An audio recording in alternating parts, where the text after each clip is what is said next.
Hi, good morning. University of Melbourne students has conducted a study about the connection between work-life balance and overtime working hour. We will have sneak peek on that from the University of Melbourne. But before going to the uni, let's take a look from the Central Business District of Melbourne. Andri is now reporting about how people are going there with their work. Andri.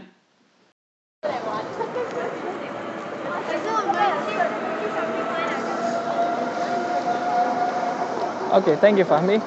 Uh, I'm currently at the Swanston Street, one of the busiest point in Melbourne CBD. Let's find out what people think about work and life balance, shall we? Right now, my job's pretty good. I guess I have to work some overtime, but it's not too much.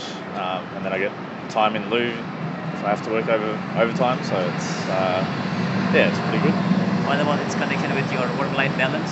Has it affected your work-life balance? Sometimes I have to work late sometimes or weekends or whatever, so they can sort of interfere a little bit. But overall it's not too bad. I've got a job, so it's good.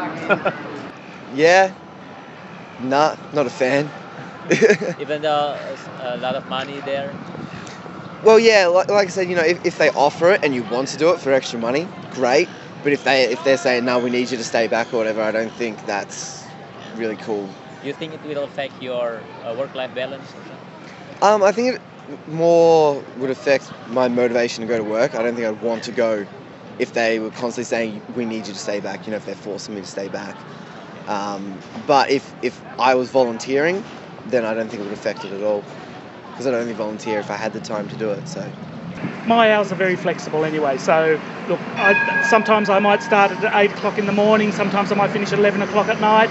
My overtime, it's entirely up to me. I live a totally different life than probably most people in the workforce. Being semi-retired, my hours are very flexible for me. So. Thank you, Andri, for your reporting. But anyway, have you got your work-life balance already? Oh, well, it's very fortunate that I have some kind of balance in my work and life.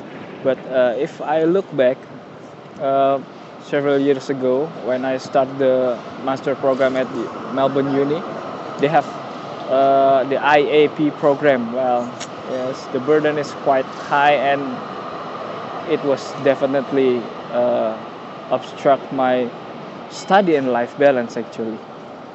Wow, it seems that we had the same nightmare as a student.